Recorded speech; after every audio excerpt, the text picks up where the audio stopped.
Welcome to the 17th episode of Kentucky Esports Weekly. I am your host, Nathan Stevens, and we have a variety of topics to cover in this episode. This past week, we have learned a few things about the industry. We know that esports seems to be very much thriving during this pandemic. Esports tournaments are going on everywhere, it seems like. We've got a new announcement every week, be it racing, be it PUBG, whatever. A lot of personalities are signing big contracts with third-party companies. We know that a lot of esports personalities and influencers they're being looked at more than they usually do. More than they usually do. Well, they're being looked at a lot more, maybe from an audience that hasn't looked at them before. So that means big deals are coming down their way, which is healthy for esports. It's wonderful. And probably the biggest news right now is that apparently Xbox still has no idea how to present itself to the public. So we'll stick with that story here. Xbox's problem seems to have started on May 21st, 2013, when they announced the Xbox One, and they just haven't looked back. While I certainly feel some pity for Phil Spencer and his crew, because I know that Spencer is very much a gamer at heart, and he knows what makes games, and God bless him. He loves that stuff. I feel like the worst thing you could probably do is present a product that's going to be big, that is going to be like the determiner whether there might be or may not be an Xbox again after this, and show it half-baked. If chefs did this, if they served half-baked food, they'd lose customers, and that was the big problem with Xbox One, is that it was half-baked. It gave developers some issues, and they had some pretty bad rules coming out with the former regime before Phil Spencer's group came in, and it just never recovered. And right now, the Xbox Series X looks like it's running the same path, which is terrible. Halo Infinite looked incredibly unfinished, and I know there are a few sites out there, including Eurogamer, which have pointed out that was the case. Eurogamer had a great video up about lighting, and it was a very intriguing video about lighting and how the lighting was incredibly off, and how the details of the game were hidden because the lighting was so poorly done. And that's something you can correct between now and launch, but don't show it if it's not ready. I mean, you just don't. So the 23rd was supposed to feature gameplay, and that was another big issue, and it didn't show off all gameplay. And it was supposed to show off the Xbox Series X power, which it really didn't. But what came out of this is that Xbox needs to refocus and redo its stuff and make sure that when launch happens in November, that it's going to have a very good product and very good games to show off that product. So we'll see what happens. Anyway, Xbox seems to have dug itself into another hole, and that's never a good way to begin a new generation that hasn't even really started. How it's going to ultimately end up is anyone's guess, honestly. All I know is that it's going to go into battle. If it does it this way and it continues on this path, it's going to go into a battle with Sony completely unprepared, and it's going to lose, which Xbox just needs to get it together. So Sony's own response should be coming in the next week or so. We should see finally pre-orders go up. So we'll wait, see what happens. While we wait for said response, let's get into quick hitters.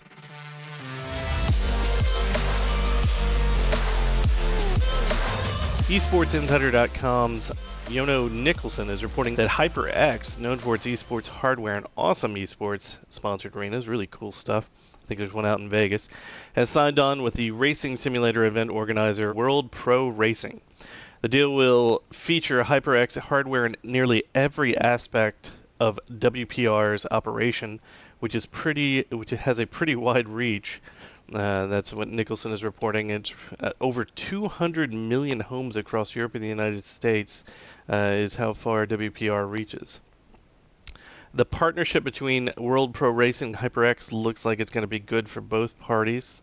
While I can't say a lot about WPR because I haven't seen them in person, I can say that I have owned a pair of HyperX headphones and that they make a really, really good product and some really good and expensive products for people who are not willing to commit $300 to a pair of headphones. There's a reason why they can afford sponsored arenas. There's nothing like watching celebrities and well-known personalities go head-to-head in video games. PUBG Mobile has announced its all-new Global Extreme Challenge that will feature such global names as Jack Osborne, Kai Bowman, and Alina Tilke, and South Asian mobile gaming icon Mortal. In addition to the above celebrities and a ton more, the Global Extreme Challenge will be featured in different regions of the world starting on July 30th. The regions include Southeast Asia, Europe, North and South America. So it looks like it is going to be everywhere. Of course, this isn't a challenge that just benefits the participants, because, what's the point of celebrities getting richer, I guess? Rather, also benefit the direct relief response. It's an emergency response to the COVID-19 around the world. Donations can be made through PUBG's website during the event, and all in all, it's a good deal. Being entertained and helping out other people. What else do you want in this day and age? Always help out other people. Always. On that note, that wraps up Quick Hitters for the week. It was quick as the namesake. My appetizer is going to pave a way for Hailey and Tyler's more fulfilling entree. So here's industry news. Hello, I'm Tyler Ralston. And I'm Hailey Salyers. And this is the week's industry news. On July 23rd, Xbox finally hosted its live showcase event to demonstrate some of its known upcoming titles and release some surprises for world premieres. Today, we are going over some of the most interesting games and pieces of information given during the broadcast. Starting off, we will discuss a few titles that gave us glimpses of gameplay. Halo Infinite, the flagship franchise for the Xbox, started off the live event with a dramatic video of Master Chief's armor being assembled, while the voice of Dr. Halsey or Cortana gives a monologue about the trials humanity has faced and the importance of the beloved Spartan. After this cinematic, viewers are treated with a pre-recorded gameplay demo set at a midpoint in the campaign. Chief and his new partner by circumstance, known only as the Pilot, are shot down by anti-air cannons and forced to crash land on this new and apparently damaged Halo ring. As Chief steps out of their now inoperable Pelican dropship, the screen opens up to a scene reminiscent of exiting the Bumblebee escape pod in Halo Combat Evolved. Over the course of the demo, Chief explores a very open environment by foot and in a Warthog. It is clear sprinting and mantling onto objects are a core part of the game, but it doesn't appear as mobile as Halo 5. The assault rifle returns, but the demo is primarily dominated by a variety of newer weapons spread across the environment. The typical cast of enemies make their returns as well, though they now serve the Banished, with Brutes as their leading members. Brutes will even take advantage of smaller allies such as Grunts by tossing them at the player with live plasma grenades. Perhaps the most interesting addition to Chief's own arsenal is a grappling hook, which is demonstrated as useful for closing gaps with enemies or even grabbing nearby fusion coils to hurl at stationary guns. Chief's use of a new map system which displays multiple objectives and a large landmass to explore fits the description given about this title being several times larger than any previous entries and featuring an expansive world. There are also tabs that hint at character progression through upgrades and a database which may hold information about allies and enemies. According to the devs, Halo Infinite serves as a spiritual reboot and an entry for new players into the franchise, while still aiming to be a love letter to this series and respecting what players hold dear. When the Xbox Series X launches this holiday season, Halo Infinite is set to release right alongside it on both the console and Windows 10. Phantasy Star Online 2 is an online multiplayer action RPG from Sega that has been running with a dedicated community since 2012. Unfortunately, for all that time, the game was limited to only Japan. However, just this year in April, the game was brought to the West, which brought excitement to many longtime fans. During the Xbox showcase, the massive surprise that new content for Phantasy Star Online 2 was coming simply adds to that excitement. The confusing name makes it sound like an expansion. or by watching the trailer more akin to an overhaul, similar to Final Fantasy XIV's A Realm Reborn rework, which it is generally being compared to. This is, in fact, its own brand new entry in the series. New Genesis is described as an open-field RPG, with far larger environments to explore than its predecessor. The visuals are clearly a step into the next generation, but the greatest news is that Sega confirms that New Genesis and Phantasy Star Online 2 will continue to coexist as separate games, but with degrees of overlap. While character progression in the way of currencies, levels, unlocked skills, or special abilities called photon arts will not be transferred across the games, select items such as weapons or pets will.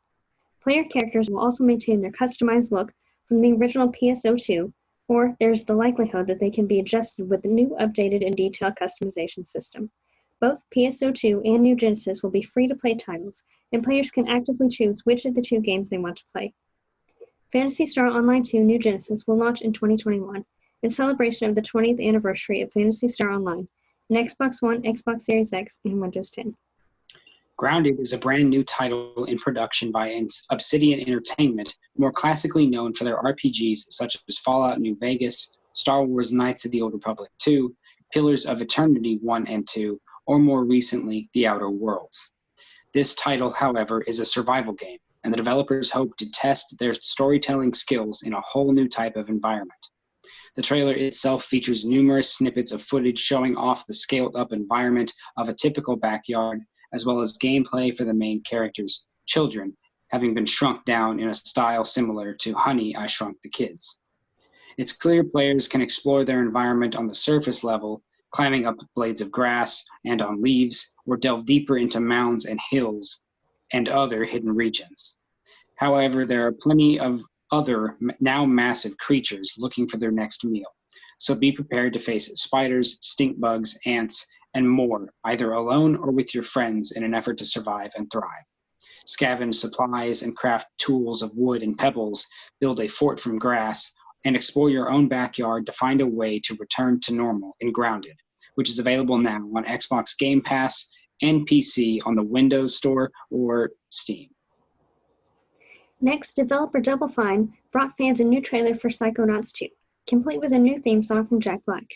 After its announcement in 2015, funding for the game was crowdsourced and raised $3.3 million. However, Microsoft has since acquired Double Fine and provided additional funding for the game. The story, a sequel to 2005's Psychonauts, will follow the psychic spy Raz on more adventures. One trailer for the game, which is being called the Brain in a Jar trailer, sees Raz quite literally visiting with a brain in a jar. This visit leads to a colorful psychic journey set to new music by Jack Black.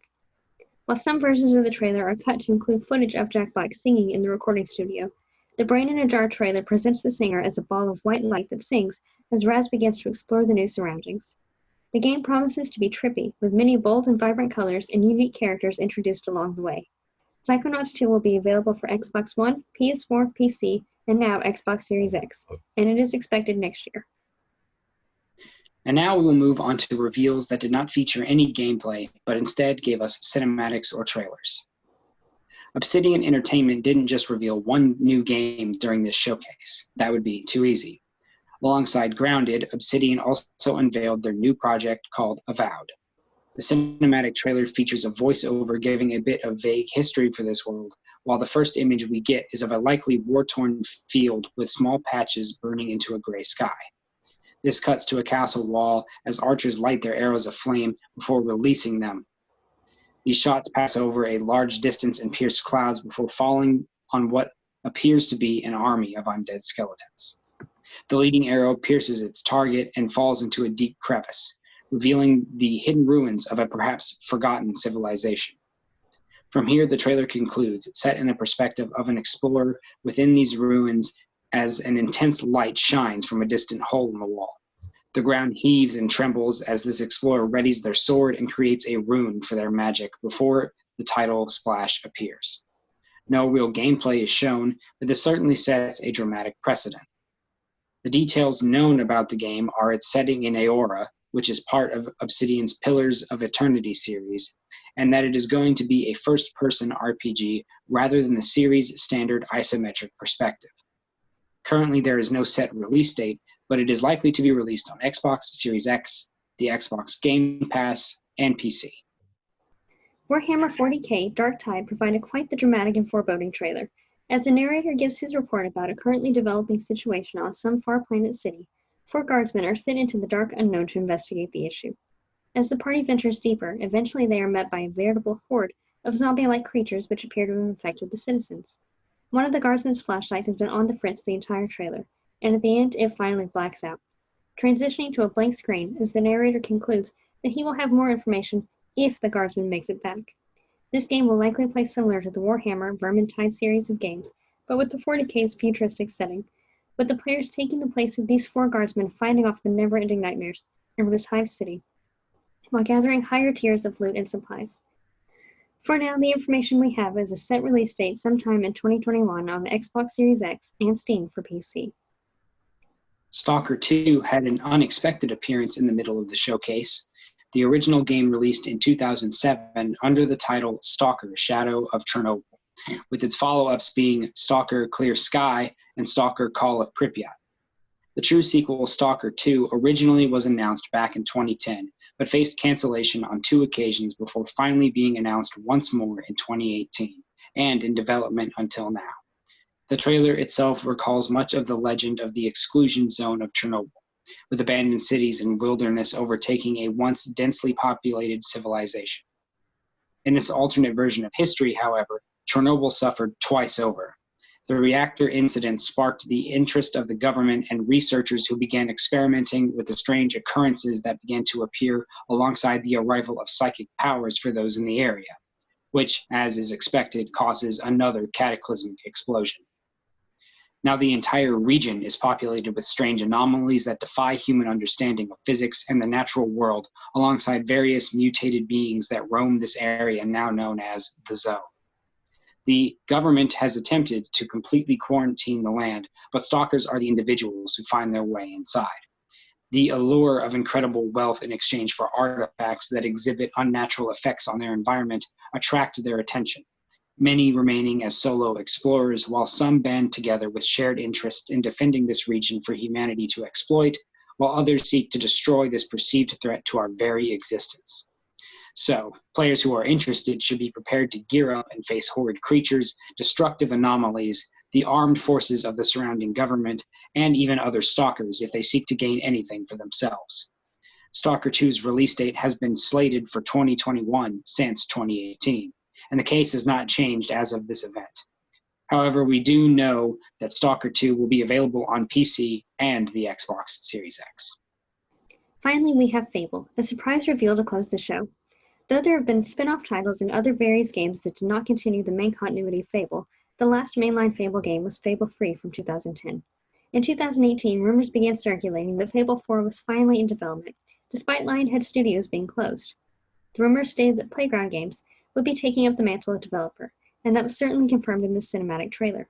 The trailer follows a ferry and explores a very fantastical landscape and a few different environments as an eloquent narrator describes how special this world is, before the ferry is caught by a watchful toad and eaten, as the narrator explains that not all stories have happy endings, but the player's is yet to be decided.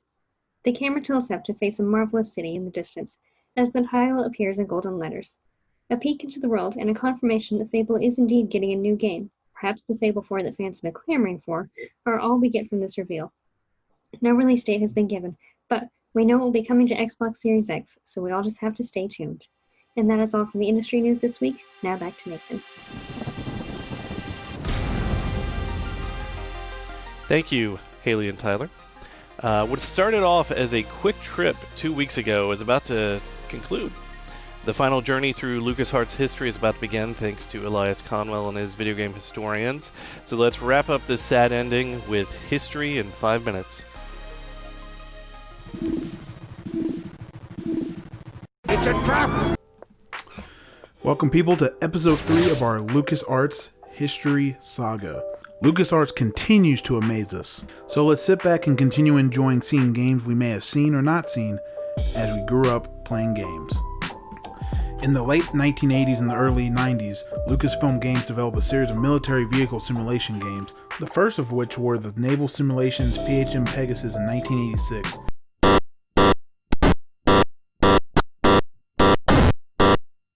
and Strike Fleet in 1987.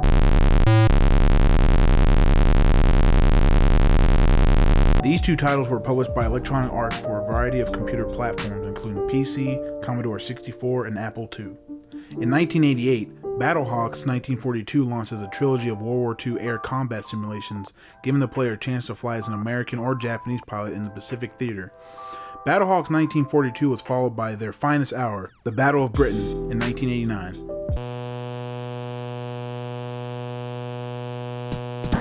This recreated the battle between the Luftwaffe and RAF of Britain's air supremacy. The trilogy ended with Secret Weapons of the Luftwaffe in 1991, in which the player could choose to fly on either the American or German side.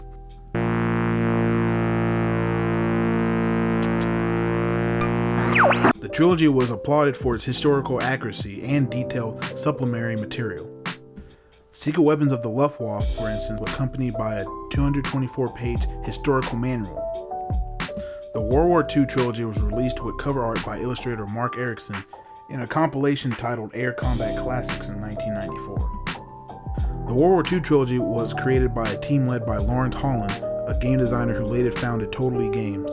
Totally Games would continue to develop games almost exclusively to LucasArts for a decade, with the most noted outcome of the symbiosis being the X-Wing series. They were also responsible for LucasArts' 2003 return to the aerial battles of World War II, Secret Weapons over Normandy, a title released on PlayStation 2, Xbox, and PC. Alright, I'll take the South Bridge. Chase, bomb the East or West Bridge.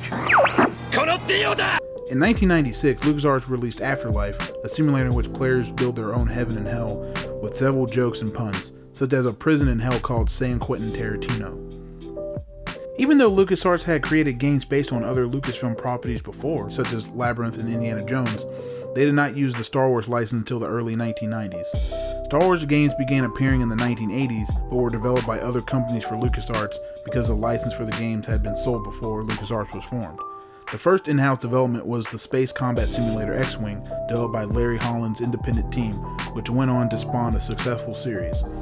The CD-ROM only Star Wars game, Rebel Assault, became one of the biggest successes in the company and was considered a killer app for CD-ROM drives in the early 1990s. Without them, you won't stand a chance against the Empire. Do I make myself clear? Yes, sir. Good. Now follow me into the asteroid field. After the unexpected success of ID Software's Doom, the PC gaming market shifted towards production of three-dimensional, first-person shooters. LucasArts contributed to this trend with the 1995 release of Star Wars Dark Forces, a first-person shooter that successfully transplanted the Doom formula to a Star Wars setting. The Dark Forces strategy guide claims that the development was as well underway before Doom and was released, and that the game was pushed back once Doom hit the shelves so that it could be polished. The game was well received and spawned a new franchise, the Jedi Knight games. This began with the sequel to Dark Forces Jedi Knight Dark Forces 2, released in 1997. This game reflected the changing face of PC gaming, being one of the first games to appreciably benefit when used in conjunction with a dedicated 3D graphics card, like 3DFX's Voodoo range. The game received an expansion pack, Mysteries of the Sith, in 1998, and a full sequel in 2002 with Star Wars Jedi Knight 2.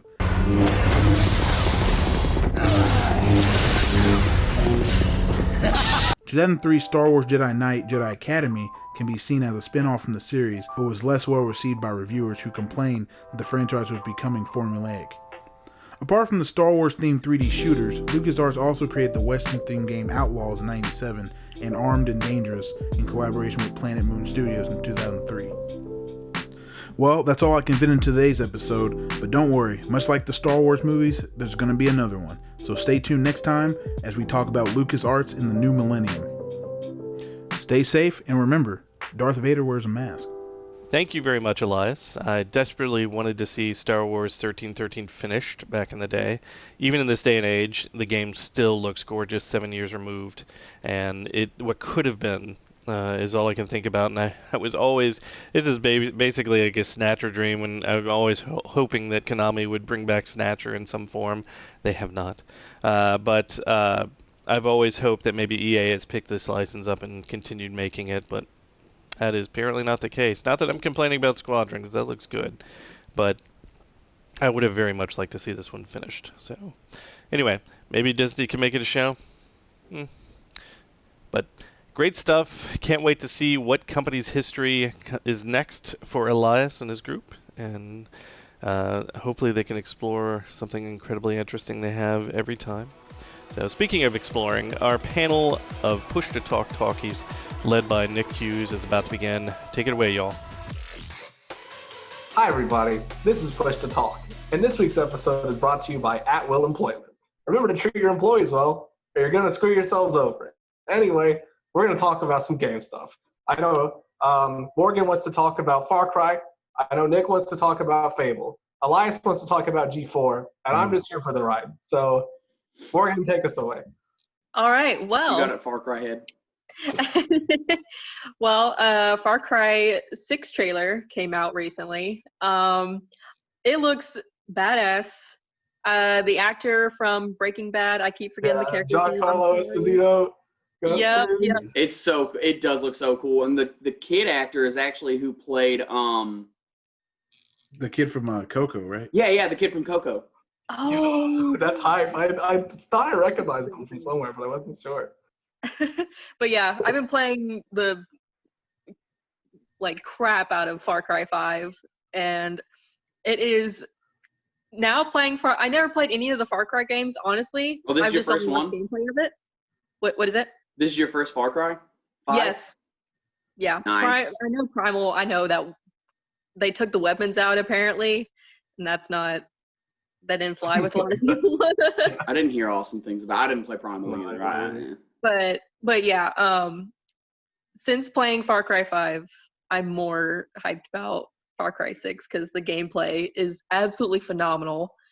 The amount of detail they put into the Far Cry, the recent Far Cry, it's absolutely astounding to me. It's just. I've heard the story's really good too. So for that kind of free for all, do whatever you want kind of game, the story's that's amazing. The plot overall, the plot of the game is okay, not really the best, but I think the gameplay for it makes up for it. Okay. I think. So okay. I definitely still recommend playing Far Cry. I don't know. Is there any more news? I don't think there's anything else out about Far Cry 6 except for just that trailer. It's just the trailer. A sick trailer. Ubisoft Forward coming soon. Yeah. Oh yeah, the second Ubisoft Forward. Yep. Yeah. They better talk about gods and monsters during that. That's all I want. I don't care about Ubisoft. Yeah, I feel you. Ubisoft better live it up to their expectations. Also, most important bit of news that's probably happened in the past. When did 3 come out? 2010, 2011? Oh, dude, it's been too long. Wait, Halo 3? 9 years. You talking about Fable. Fable. Fable. Yeah. Oh, Fable. Fable, one of the best RPG franchises of all time that I never thought I would see again, is coming out. Oh, I think they said not until late 2021. Still, unfortunately, but still, that's just I don't. Raise your hands. Show of hands. Who's played a Fable game? Okay, that's something. That's rare for us. That's rare for us. Fable 2 is probably fantastic. A top 10 RPG. Good. Yeah, it's stupid good. I think I played it through a handful of times just because it's so good, and I think the last time I played it, I decided to be fat, evil, and ugly. I love how your decisions also affected your physical appearance, as well as your actions and options and stuff. But this one's not going to be called Fable 4. It's just called Fable. Yeah, so I heard it's it's supposed to be a soft reboot. Yeah. Really? Yeah. That'd be fine. That'd be fine. For anyone who doesn't know, Fable y'all probably missed it. Fable Anniversary. It's just an HD remaster of Fable 1. It was on sale for $7 on Steam the other day, following its announcement. Yeah. Well, the reason I'm just glad is because essentially the studio, didn't the original studio get shut down? Lionhead? I think so. Yeah, something happened to Lionhead. Yeah, and so that's why I hope for it, because there was also going to be a co-op action adventure Fable game that Fable Frontier or something. I think it was Frontier. I think it was Fable Legends or something like that. Legends, something. Well, there's the card game that came out. And the card game too. And then they were going to make a Diablo style Fable game. Yeah, I think that's Frontier. My memory is so good. It is Fable Legends. Yeah, go ahead. Fable Legends, the card game or the action adventure game? The That co was action RPG one that was tanked. Yeah, but like I'm just, but when the studio shut down, I thought like Fable was like done. Like Same. That was a heartbreaker. And then when I saw that Microsoft renewed the Fable license, I was like, there's no way they're not going to announce a Fable game at this conference. Yeah. What? Dude, it's giant. How long have we been going? Calling you back? Not super long, I don't think. Wait, what? We're gonna call it 4 minutes. We also had like a minute-long intro before it's gonna get cut, where we just spitballing. Yeah. Should we talk about Halo? Wait, hold on. I did hear. Yes, we should, Elias. But I did hear. Did someone say something about Peter Molyneux? Yeah, I asked if he's involved with the reboot. I haven't heard anything about it. That didn't occur to me to look that up. I need to check that sure, because. Yeah, we can talk about it later. It's fine. Yeah. So Halo Infinite did get name the dropped. graphics shot looked sick. There was some gameplay, but there was some gameplay. People started ripping into it for its graphics already. Yeah, it looks like a PS2 game. Looks weird. Yeah. When I looked at the gameplay, it made me feel like, weirdly enough, it made me feel like homey, like going home, because like it felt I guess nostalgic because I'm like so used to all these new games and like seeing Halo, like because I was worried that Halo was gonna like change to fit to today's like norm. Yeah, the fact it kind of did for a little bit at least. Yeah, this is supposed to be Halo 4 and Halo 5 were not my kind of game because they made I heard it was COD changes. I've heard Infinite called Halo 5, but what it should have been, but like actual Halo. Yeah, you know?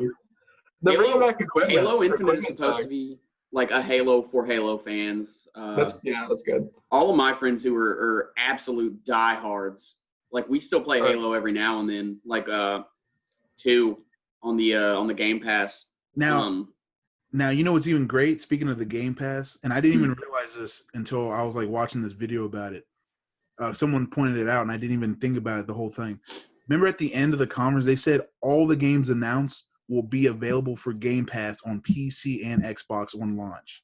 Yeah. Wait. They said PC too. I saw Game Pass, but I didn't know that Infinite's coming to PC. Or the ones that are on PC, I guess. But think about it. It's like a $15 a month subscription, and you get $5 if you only have PC. Like, and you can get all those $60 games for practically like it's so crazy how they are just willing to do this. It's insane. Yeah. Shameless, sponsored by Xbox. And Microsoft. Free.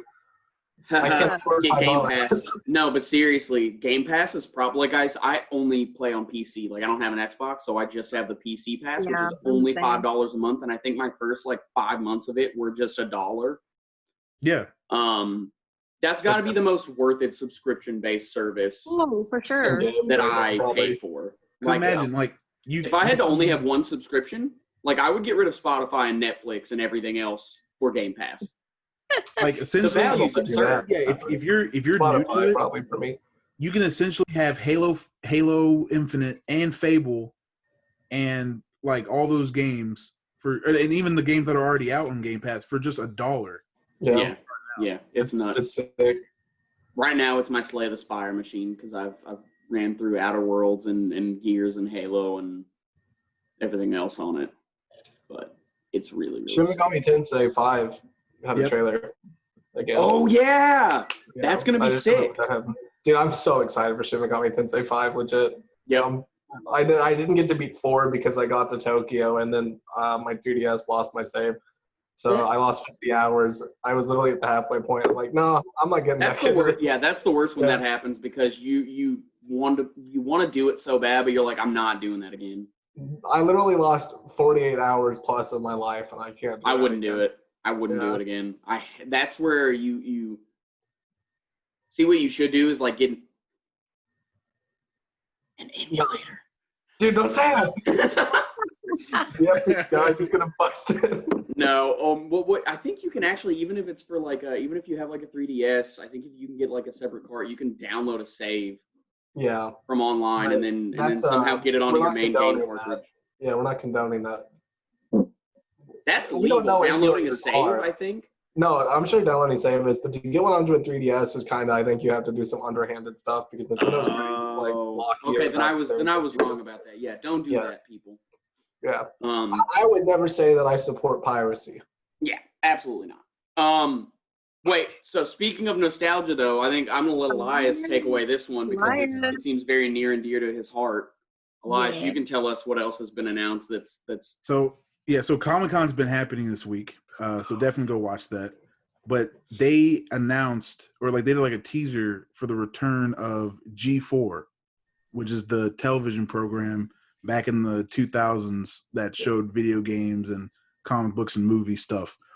And what's crazy is that like, cause the teaser, it was just like, I thought it was for a game or something. And like they had like the TV, it was like in this warehouse and they had like the TV and on it flickering was like G4 and it said like, we never stop playing. I like flipped out when I saw that. Oh, not imagine. I was like, are you kidding me? G4 coming back is, that's probably the biggest bit of news in gaming, I think, like in a while. Yeah. Oh, a long time. Huge. I think it's the biggest surprise, I think. No, I don't think anyone saw that coming. And I hope they like integrate well with like today's like streaming and stuff. Oh, they absolutely will. Oh, for sure. You think it'll be a Twitch show? I hope so. That'd be really smart. I hope so. Like I didn't know the old CEO of That'd be a big G4, platform for them to. and this might have been part of the reason why they failed is because he believed that Twitch would fail. Like he said, people aren't gonna like get into it. Like there's no appeal to watching people stream games. Yeah, and, obviously we see how wrong he is. So. Yeah, it's pretty hype. Anyway, I'm excited to see where that goes. Yeah, I'm excited too. Any last words before we disappear into the internet? Yeah, roll out of our hole next week. I like to just say something about G4. Growing up, I never watched much of G4, but looking back now, I'm kind of sad I didn't. So now the news that they might come back, I'm definitely it's probably gonna be my favorite show now. It's cool that a whole new generation's gonna get to experience G4 now. Oh yeah, for sure. My bosses at work even know G4. Yeah. Wow, it's old. Marcy, he didn't mean it. Coming home from school. No, I'm just kidding. I came home from school. Older than us. G4 and stuff. That's what I actually mean. Yeah, G4. That's I actually feel like G4. We're like the cutoff, I think, for the G4 demographic. Probably. Like you were the oldest age, I would think, and like we're the youngest age, probably. 110%. I think I'm at like the top end of who actually like watched G4 actively. Yeah. But yeah, that's what I mean. I'm not trying to make fun of anybody. I'm just messing with you. No, that I gotta say, like if I had to say one thing about G4, I'm just happy. Like that's coming back. Like that's pure joy. It's gonna be such a cool thing. Like I think that's gonna be something that, and especially if it's on like because like I know a lot of people who didn't get G4 because it was on one of those weird channels growing up. But if they do something like put it on a platform where everyone can watch it, like Twitch, which I think that'd be crazy. I mean, even if it's on YouTube gaming or something like that, it doesn't matter. As long as it's a platform a lot of people can easily access, that'd be awesome. Yeah. That'd be so cool to be a part of, like tuning in every week to something like that. Like, I'm big fan of schedule viewing. Streamers made us also spoiled. Appointment viewing, that's what I was going for. All right, Jude, see us off. I'm ready to do it. Again, does anybody have anything they've been playing they want to talk about real quick, 30 seconds or less? Valorant and replaying Dragon's Dogma. Okay. Which is getting a series. Also. Ghost of Tsushima. How is it? You like it? I'm going full stealth. I'm saying screw the samurai code. Dude, I do that every game that has stealth. I'm like, I'm not going to do stealth, and then I do stealth. Okay. And I've been playing overtime at my job, so I don't have any games to talk about. But that game sucks. But it needs to look really bad. But soon you'll play Digimon World 3 when your PS1 comes in. Dude. Yeah, you're not gonna I thought you ordered a PlayStation 1. Yeah, I did order a PlayStation 1. I'm excited for it. And I know that you told me that Digimon World's really good. So Digimon World 3 is one of the best games ever. Yeah, all right. It's expensive. Send us off. All right. Anyway, this was Push to Talk. Have a good one. Have a good weekend. Have a good day. I don't know when you're going to see this, but whenever you see it, I hope you're having a good time. I know it's a pandemic. Just be safe. That's all. Bye. Bye, everybody. See ya. This is normally where you'd see Nathan. He had to run, but I'm here today to discuss some unpopular opinions, and I just have one for you. But before that, we have our results from last week's Cats Smash Clash Week 5. So here's your top 8. Our top 4 looks very familiar. We've got some new faces in the fifth and up spot. Cat Smash Clash tomorrow at 6:30 p.m. is going to be our 6th and I believe final week for this series. We should have some additional competitors, so you'll see if your traditional top 4 there can hold on against some new competition. And that will be tomorrow, 6:30 p.m. I believe the community has talked about continuing these, so we might have some more Smash Brothers competition going on each week, but we will keep you informed about that. And with that, we also have, I don't have a promo graphic for it yet, but next week we will have our Esports speaker series. We have a writer from the Naughty Dog who worked on it's slipping my mind now, who worked on Last of Us game. And so tune in next week, and we will that will be at 4 p.m. Thursday next week. We'll have some more information posted soon about that as well, so check out BB Involved. And this is normally where Nathan and I talk about some unpopular opinions. And this week, I've just got one, and that one is G4 related. So if you are a G4 fan, like I was, you might find this opinion a little unpopular. But my unpopular opinion about G4 is G4 ruined gaming and technology on network television. Now, this is normally where I would wait for the surprised response from Nathan, but let me just get right into it. I'm actually a huge G4 fan.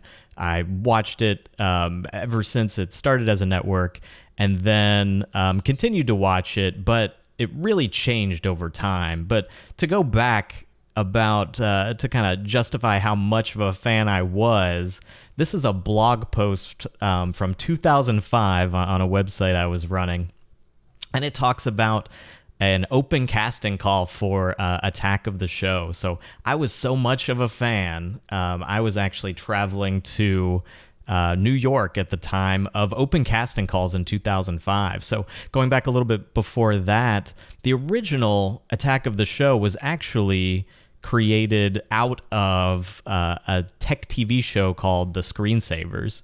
And the initial show had Kevin Pereira, who was not affiliated with Tech TV, but also Kevin Rose and Sarah Lane. But due to some drama, Kevin Rose left the show, and then Sarah Lane left the show shortly after that. And then G4 TV was looking for the next host for Attack of the Show to host alongside Kevin Pereira. And the way they billed it to the audience was that they were looking for a true enthusiast, a true nerd, I think they said, or geek. And it was supposed to be kind of an average Joe, a typical person who loved gaming and loved games and loved technology.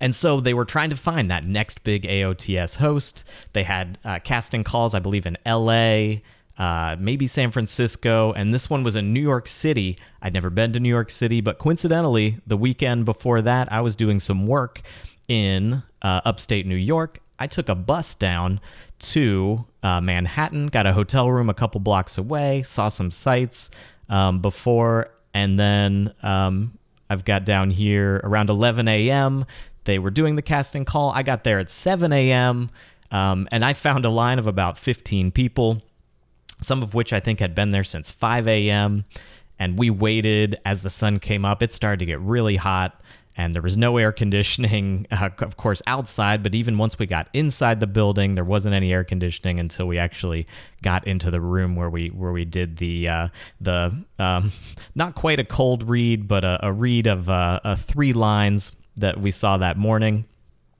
And as soon as I read my lines, I know I flubbed it a little bit, and I was like, well, that's it. I'm not going to be the host. But it was a great experience, and as a fan of the show and as a fan of technology and gaming, I was really glad I did it. Kind of at the bottom there is kind of a comment that I made, and I completely forgot about this, but apparently there was some drama around these casting calls where you had all of these kind of average people coming to be the next host, but as the day went on, all of a sudden people who had been waiting in line for hours saw these people with agents and people with headshots going in and cutting the line, and there was some drama about, wait a second, we thought this was supposed to be for your average gamer and your average tech enthusiast.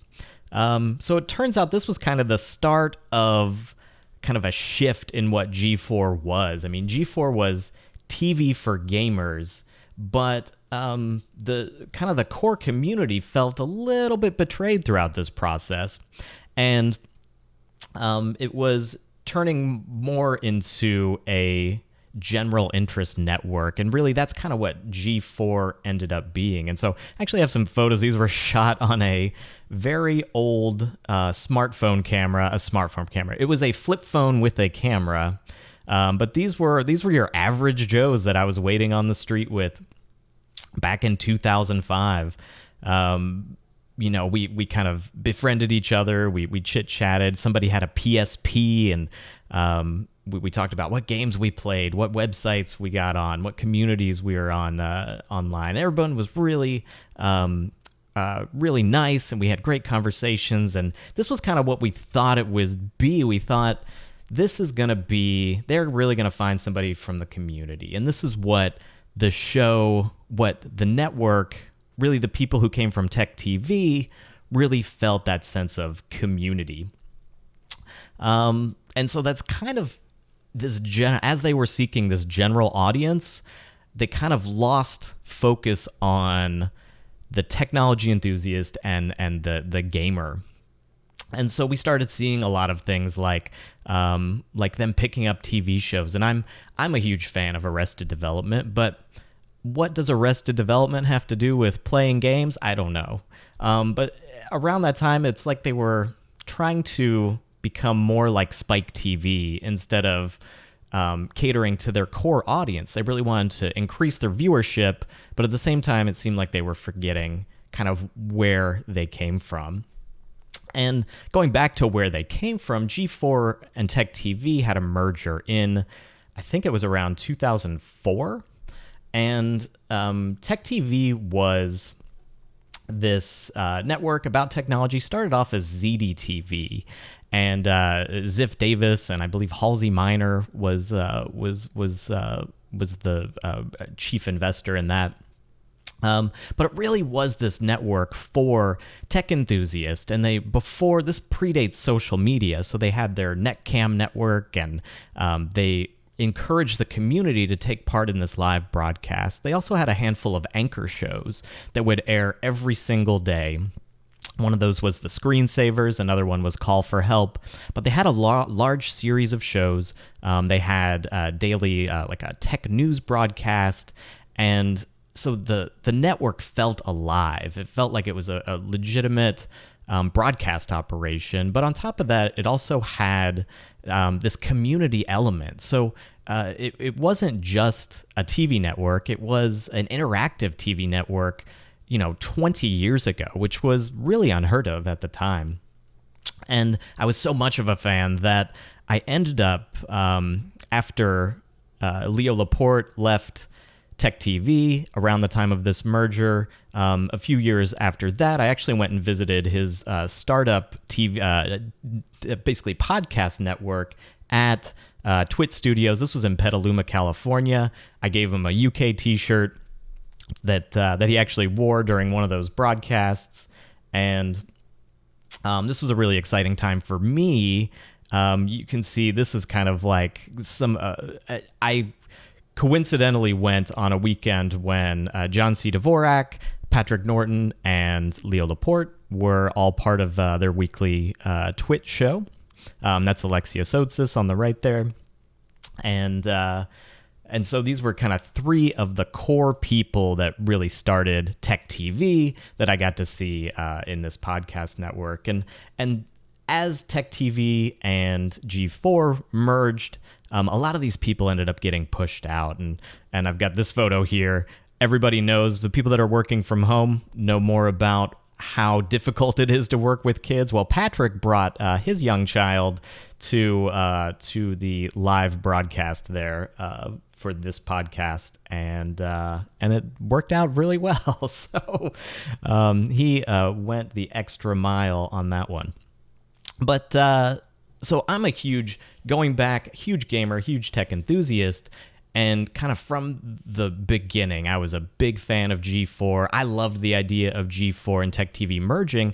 They had a big problem in that as much content as it takes to really fill a broadcast day, even with reruns, both G4 and Tech TV were not able to really fill that broadcast day out. So G4, even more so than Tech TV, was having to run reruns. They had less daily content, and G4 had less interactive content. And so that merger felt like a good one. But very shortly after the merger happened, they started laying off people. There were political debates, so where some of the core people from Tech TV ended up leaving.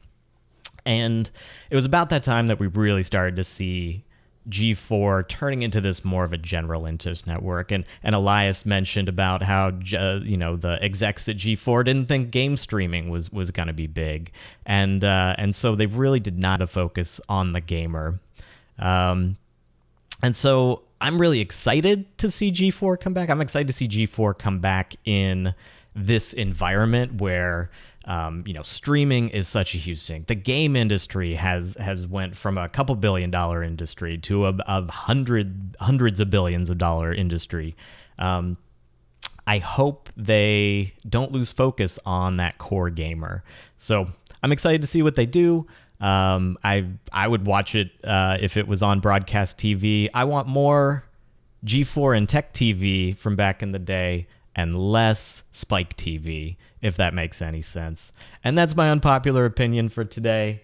And hopefully I didn't bore you too much with my history of Tech TV. But going back to college, when I was in college, that's when I first started watching ZD TV and Tech TV. And I would come home from school, I'd do laundry at my mother's house and turn on ZD TV or Tech TV, and then just leave it on until I left. And in the summers, do the same thing. I looked forward every afternoon to those shows. And then when G4 TV came out, I remember I was at a friend's house flipping channels, and I was like, G4 TV, TV for gamers, like, this is my kind of network. And really enjoyed it back then as well. So I cannot wait to see what they do next. That's it for this week. We'll be back next week. We are going to be doing some modifications of the shows. We're going to be trying to split out some of this content so it's easier to find. So it's to have the kind of interactive elements live, and some more of these pre-produced segments that we can put into smaller segments like Elias's segment. So look forward to that. But tune in next week, and we will see you then.